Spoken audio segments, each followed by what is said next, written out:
আসসালামু আলাইকুম, সবাইকে কেমন আছেন? আপনাদের কাছে আবারও নিয়ে আসলাম মাছ। এই মাছগুলো রূপচাঁদা মাছ আমার হাজবেন্ড বাচ্চাদের জন্য এনেছে। দেখেন আমার মেয়ে কিভাবে ধরে রেখেছে। মাছগুলো পেয়ে অনেক খুশি। রূপচাঁদার সাথে আরো কিছু মাছ এনেছি, ওগুলো আপনাদেরকে দেখাবো। দেখেন রূপচাঁদা কিন্তু অনেক বড় এই মাছটা।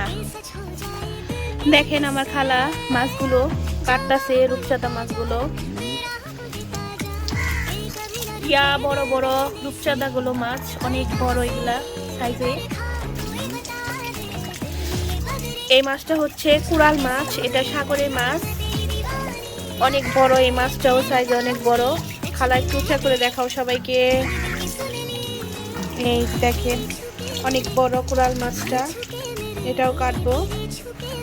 এটা হচ্ছে কাকচি মাছ, এটা আমার হাজবেন্ড এবং আমিও অনেক পছন্দ করি। দেখেন খালা মাছগুলো কাটতেছে।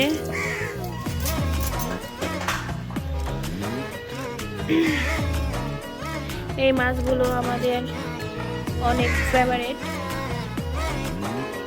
মাছগুলো। এই রূপচাঁদা মাছ ভাজা খেতে অনেক মজা। রূপচাঁদা মাছে কোনো কাটা নেই, কাটা থাকলেও অনেক নরম। আমরা প্রায় এই মাছগুলো কিনে আনি। আমরা সাগরের মাছ অনেক পছন্দ করি। পুরান মাছটা দেখেন। আসসালামু আলাইকুম, আজকে এই পর্যন্তই। ধন্যবাদ। আবারও নতুন ভিডিও নিয়ে আপনাদের কাছে আসবো।